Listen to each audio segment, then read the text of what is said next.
If you ever get the chance to see life as it truly is, check out each and every color, because your vision will start to drift. And with a little bit of luck and a little bit of hope, you'll see that life is a kaleidoscope.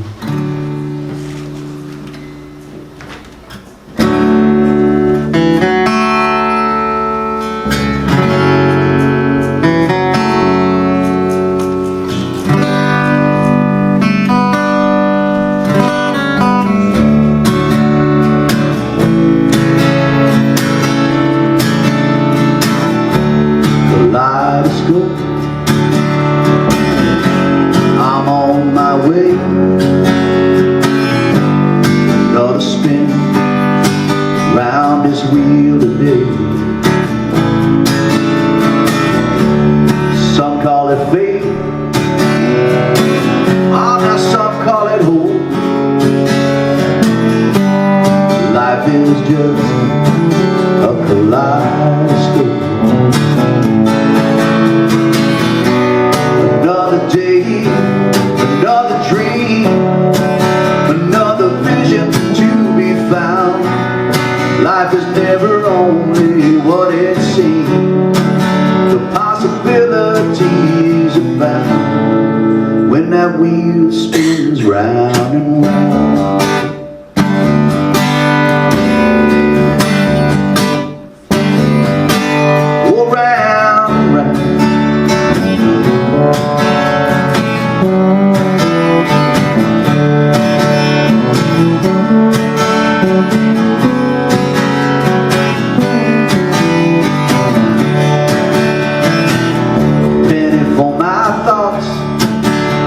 You know I got a lot to say, and I would spill it all, but these words get in the way.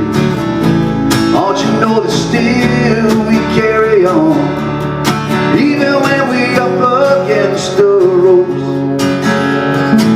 There comes another dawn, like a kaleidoscope. Another day, another dream, another vision to be found. Life is never only what it seems. The possibilities abound when that wheel spins round and round.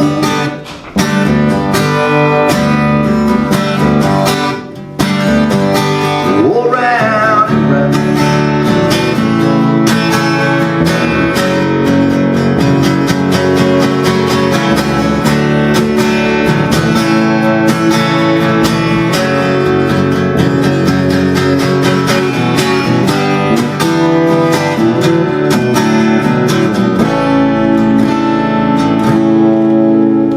Castles in the air can disappear with a flick of the wrist.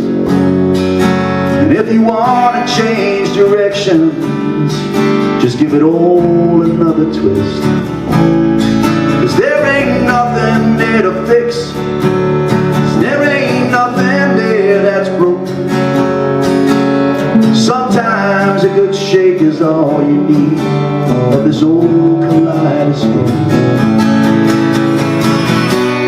Another day, another dream, another vision to be found.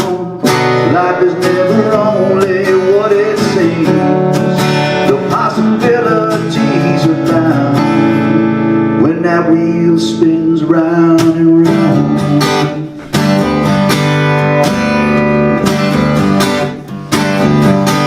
Oh, round and round.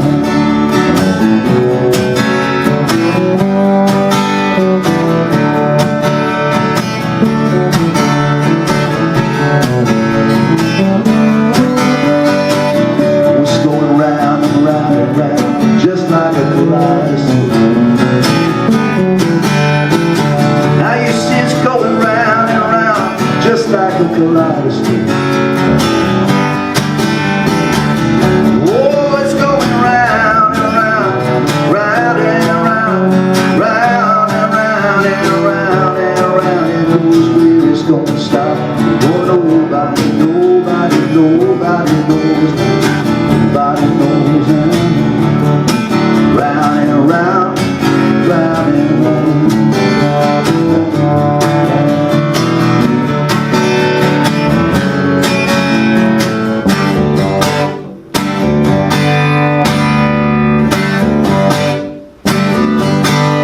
round and round.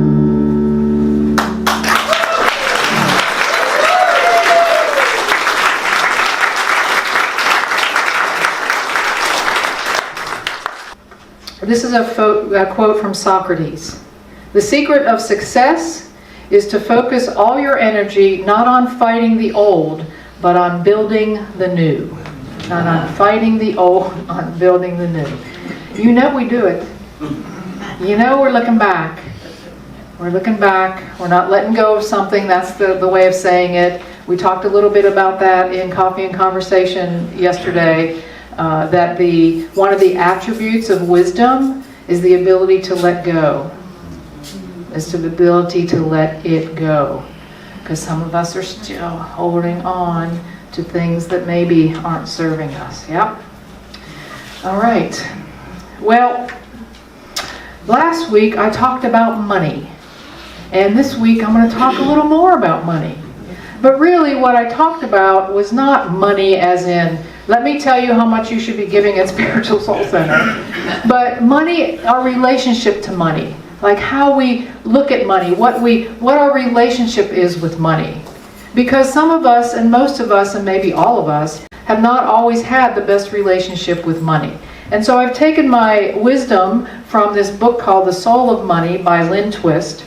And what I mentioned to you last week is money is simply something we made up in order to exchange goods and services. It of itself has no value. It is paper and ink. But we've decided that this is the way we can operate in the world. And we've decided to give you the value. It used to be attached to the price of gold. It's no longer has that association, right? And so that's what we did. But we've given money the power. We're the ones that give it a power. And that's what kind of power have we given it? Lynn Twist is a fundraiser for a nonprofit called the Hunger Project, and she has learned everything that she shares in this book from working as a fundraiser.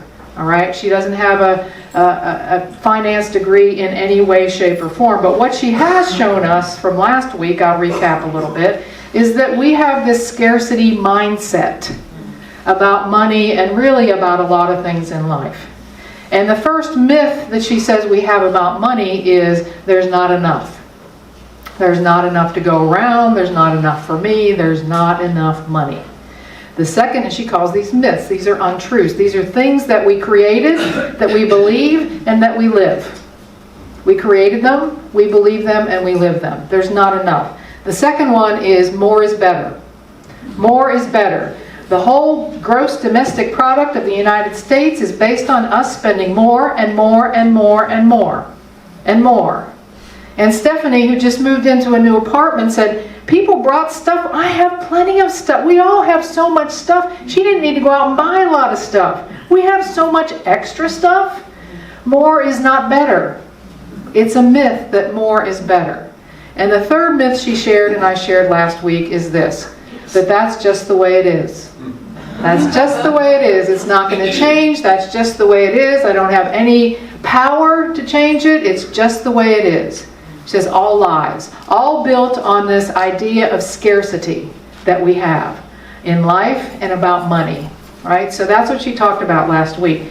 She said this though. She said, can you imagine if money could become the way that I express the longing of my soul? Like, have you ever heard those words printed in the same sentence on any page or from any person's mouth? That money is a way that we could express the longing of my soul, of our soul. Like, wow, that might be possible. That might be, that's what she says. We'll see. So last week I asked you to simply, if you were here, to simply observe this thread of scarcity that you have in your life around money. Just observe it. Not judge it. Not say how bad you are, or not try to be defensive about it. Just simply observe it and say, yeah, you know. Some of the things that I shared last week from her was like her grandmother saying, "Marry for money, and the love will come." You know, wow. What comes before this feeling? Money. Marry the money, and love will come.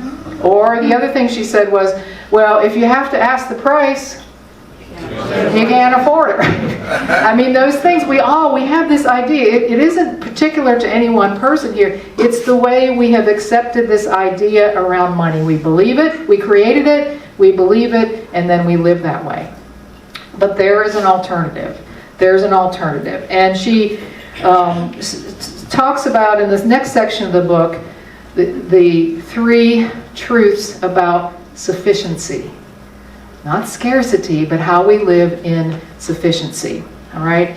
And she tells a story about, she was just beginning her fundraising for this group called the Hunger Project. And they had set up an appointment with her with a big giant CEO of a food company in Chicago. And so she was to meet him because he was going to give her some money. All right? And she came to understand that really this food company had gotten themselves into some trouble, and their image was a little bit tarnished, and so she wondered about what was behind them giving this money. She shows up in Chicago, and then in the same day they called her and said, "Ann, we want you to be in Washington, D.C. later that day, or in New York City later that day to meet with this other group at a church in Harlem." So she's like, well, okay, that's going to be tough to do. I need to be in Chicago here. I need to get the money here. I need to get on an airplane. I need to get to New York City. I need to get to Harlem. Yes, I'll do it, she says. So she's in Chicago. She goes into this big skyscraper. The elevators don't even go up to his office in one bank. She has to get off those elevators on another group of elevators to get to the penthouse where this guy is. Okay? And she has 15 minutes. She has 15 minutes with him. So, of course, she's a young fundraiser. She goes in. She talks about the Hunger Project, what it's about. He doesn't seem to be very interested at all. After she has her spiel, he opens up a drawer. He takes out a check. He pushes it across the desk. It's for $50,000. So she's like, all right, well, so she gets the check. She says thank you. She goes down the first bank of elevators, the second bank of elevators, gets back to the airport, and trying to make her appointment in New York City. She's not feeling real good about having taken that money. But she's a fundraiser. That's her job. Her job is to get money so that she can do what the nonprofit does. So she does make it to New York City. It's raining. It's a rainy day. She makes it. These people are receiving her at a basement at a church in Harlem. They have buckets sitting around catching the rainwater that's leaking through the roof. All right, and they're a small group of people. And she gives them the same spiel, the same information about the Hunger Project as she gave the man sitting at the desk in the tower in Chicago. And after she tells them what she's about, there's a silence over these 30 or 40 people, maybe 50 people. And finally, this is what happens, if I can find it, in all of this. I skipped the whole section in here, but it doesn't matter. It must be ready time to skip it. This woman, sitting in the aisle near the back row, stands up. She's in her late 60s or early 70s. She had gray hair parted down the middle and swept up into a tidy bun. And when she stood up, she was tall, slender, erect, and proud.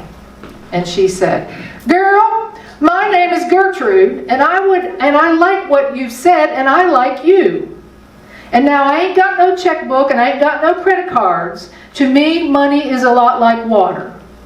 For some folks, it rushes through their life like a raging river. Money comes through my life like a little trickle. But I want to pass it on in a way that does the most good for the most folks. And I see that as my right and my responsibility. It is also my joy. I have $50 in my purse I earned from doing a white woman's wash, and I want to give it to you." Gertrude's money, she says, the money I received from Gertrude carried the energy of her commitment to make a difference. It was the stamp of her soul. Right? It was the stamp of her soul. Here's the first truth about sufficiency in money, is money is like water. Money is like water. It carries what I put into it. It carries the stamp of my soul. It carries whatever energy I put to it. going ahead a little bit, she did end up sending that $50,000 check back to that man in Chicago. Because it didn't carry the energy that she knew made a difference. It doesn't matter what the amount is, what matters is the energy. That's the truth of sufficiency. The truth of sufficiency is that. Does it carry does it carry the value that I am? Am I putting into it what I am? Not the number on the piece of paper. We've already decided, or at least I have, it's worthless, the money in the ink. The value has to do with what I put on it and in it and through it. Yes? That's the message she got here. That's the message here. It carries either kindness and love and intention and attention, or it carries potentially indifference and harm and lack.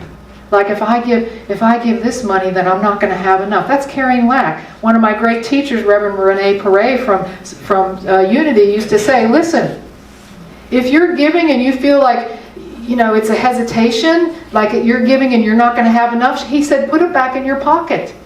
And wait until the time that you feel like you are giving it with joy. Willingly, cheerfully, joyfully. Because that's the energy money has. And the other thing about it is that money works when it flows. Money doesn't work unless it flows, right? I mean, you know that. Your car did not get here without gasoline in that you bought with money. You had to do that to get here, right? It flows. Money flows. And so what you give, what you spend your money on, what you invest your money in. When I used to write a lot more checks when we paid bills by check, I know some of you don't know what that is. A checkbook. Look it up in the Google.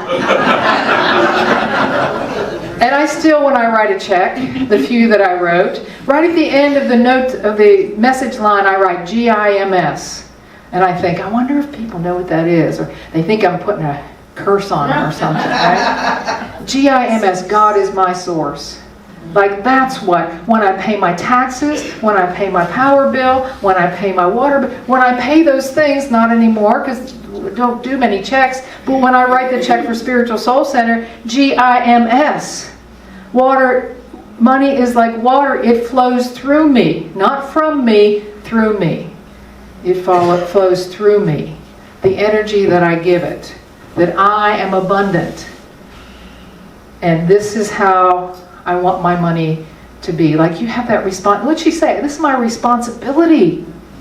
It's my responsibility to give that money the energy and the emotion that I want it to have. Yes. So, money being a reflection of me. Money being a reflection of me. Making it go where I want it to go. Renee and I long ago made sure that our investments did not include anything that had to do with guns, for instance, ammunition. We just said that is our money. It is our responsibility to decide. You may decide to do that as long as it is intentional for you. You put the power to it. It's not, well, now we have to check all our investments because Paula and Renee don't do this. No, you decide for you. Where you want it to work, how you want it to work. Renee gave up Chick-fil-A. She loves the chicken sandwich. She doesn't eat anymore.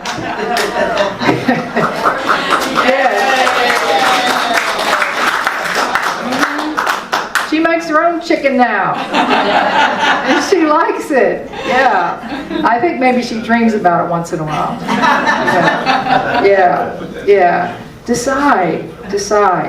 When we've collected money here just recently for bus passes, you gave $800 for bus passes for those in our community who can't get from A to B. A lot of them experiencing homelessness. You did that.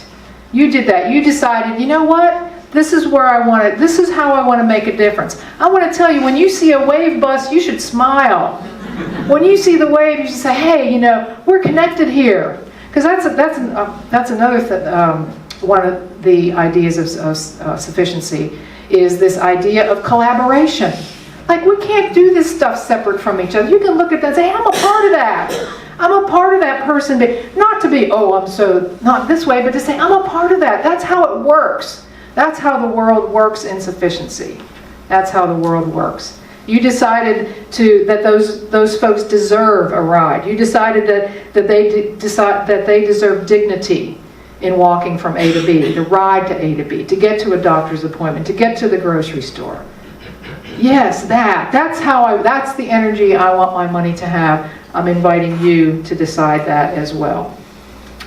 Here's the second thing about sufficiency that she talks about. You probably heard this before, and that is, what you appreciate appreciates. And is that the way you live? Is that the way you live? Do you look at your life and what is in front of you and appreciate it as it is? Or do you look at it and see all the things that you don't have, that aren't available? Being in the victim, oh, poor me, no, I can't have that.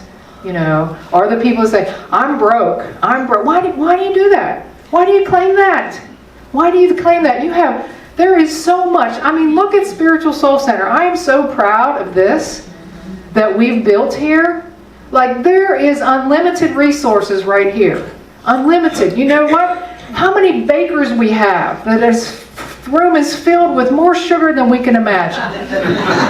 I'm telling you. And then we have my friend Carolyn, who's texted me last night saying, can I get a go box early? Because I might have to scoot out of here for another appointment. Carolyn doesn't bake, but she wants that. She wants that, right, Carolyn? You're like, I want that. And I don't want to stand in line. I need to get out of here afterwards, right? Carolyn's not a baker. You know what she is? She's an artist, by the way. She's an artist. You go to her house, there's art everywhere. She's still waiting for Renee and I to buy a Faulkner. We don't have a Faulkner yet, right? But she's not a baker. And I can tell you Renee cannot paint. Renee baked a couple cakes back there as well. But, and when Renee was baking cakes, you know what I was doing? I was the sous baker, because I don't bake. She's making the icing.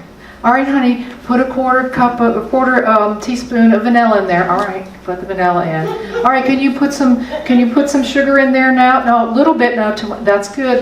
Hold up. And I'm just standing there doing what she says, because that's my role. That's my role. I'm not a baker. I'm not a baker. I'm going all over the place here because I'm excited about this topic, but what you appreciate appreciates. And we have the resources here is what I'm saying. We have the resources here. Sometimes I tell you what the bottom line is in our checkbook, or that we have or haven't met our budget for the month. You know what? That is not the only measure of our success. That is not the only measure of ours. That's one measure. But it's not the only measure. Look at this, and look at that room, and look at the nursery that Stephanie's carrying around little Mateo, and look at the music that we have here, and look at the person next to you, and look, we have so many resources. We should own what is ours to own. That's ours. To appreciate what we have now, whatever that is. Appreciate what appreciates. Life is different. Life is different. We need to look outside and look inside, because you have more resources inside than you maybe have ever even thought about. You have resources inside of you. You have courage. You have strength. You have ideas. Ideas are the greatest source of anything that there is, I think. Ideas. Can you appreciate the idea that you have? Yes. Ideas. Where do ideas come from? The ideas come out of the universe in my language. They're unlimited. It's interesting to think about for me that the idea of the internet was already complete before anybody thought about it. It wasn't something somebody made up. It was a possibility that someone harnessed and made it into this. Like, there's unlimited ideas. The resources we have inside and what we see outside, to appreciate them already. Appreciate them now. Appreciate the baker and the artist.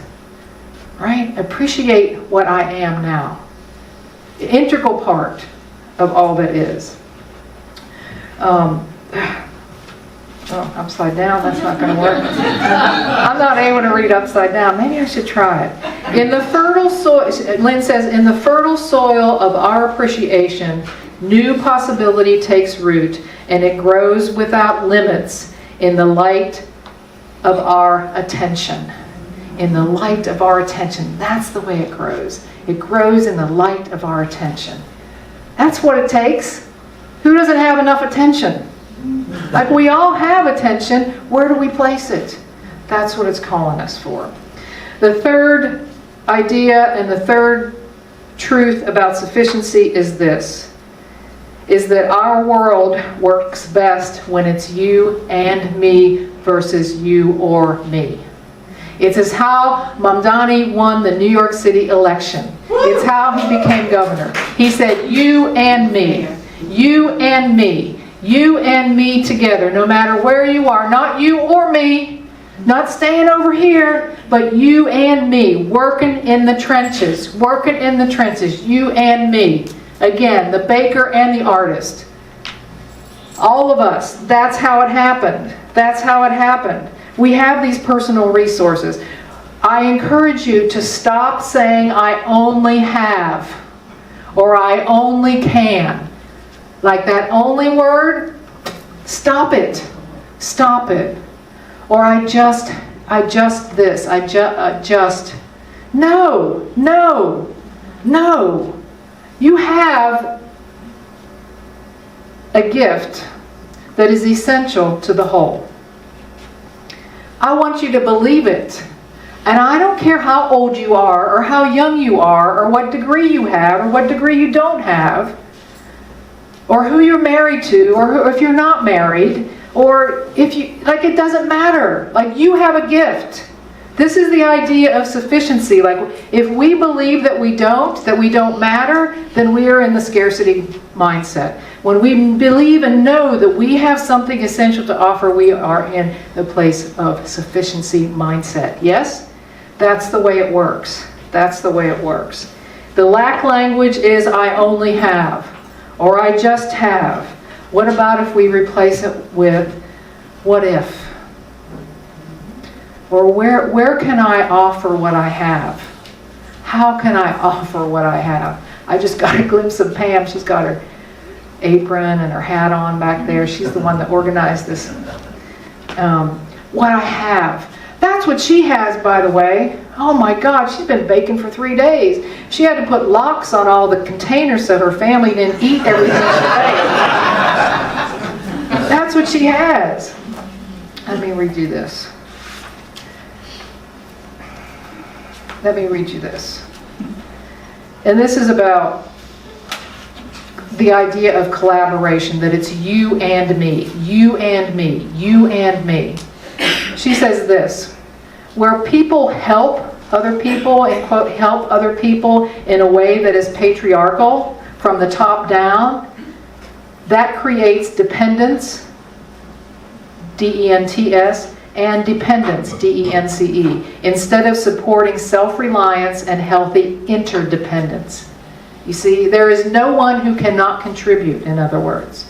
When people give money thinking of themselves as benevolent saviors, as people who are deemed recipients, cannot establish or distinguish for themselves their worth or their own self-reliance. See, when we give that way, we take that away from somebody else. Let me solve that for you. Let me get up in the penthouse on the 2 elevator bank floor, and let me make that happen for you who are in the ditch outside digging. Right? There is no way, listen to this, there is no way that rich people can really, meaning rich financially, can change anything with money without the passion and commitment of partners who know how to do what needs to be done. It's not possible. It's just like me, you know, I asked you to, in the newsletter that went out this week, to bring in $100 SNAP gift cards.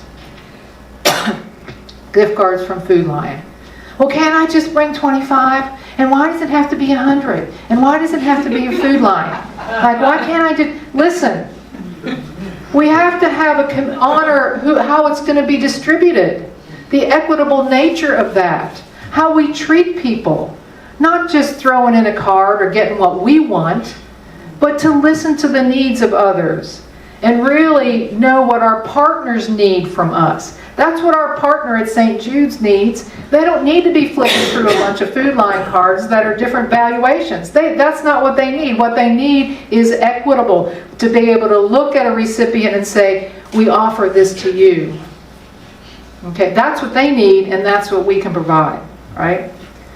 Charity doesn't solve problems. It separates us from the problem temporarily and gets us off the hook. That's a self-evaluation item. That's how am I giving? Money flows. It's a carrier of my energy. What is needed is full engagement, collaboration, and partnership. Some of the world's greatest, most inspired philanthropists don't have much money at all. Okay? Collaboration. You and me, not you or me. Appreciate is what we appreciate appreciates. That is a mindset of sufficiency. And money is like water. It carries the energy that I put into it. It is my right, my responsibility, and according to Gertrude, my joy. So you have to decide. Yeah. Let's take a few minutes in meditation this morning and consider these thoughts and ideas. So take a deep breath, get comfortable where you are. Really, this whole talk can be under the idea of scarcity is a way of being, and sufficiency is a way of being. What is my choice in how I live my life? What is my choice about how I use the resources that I have to contribute to a world that works best when it is you and me, not you or me. Take a deep breath in and sit with these ideas for just a moment.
Let go of scarcity, we discover the surprising truth of sufficiency.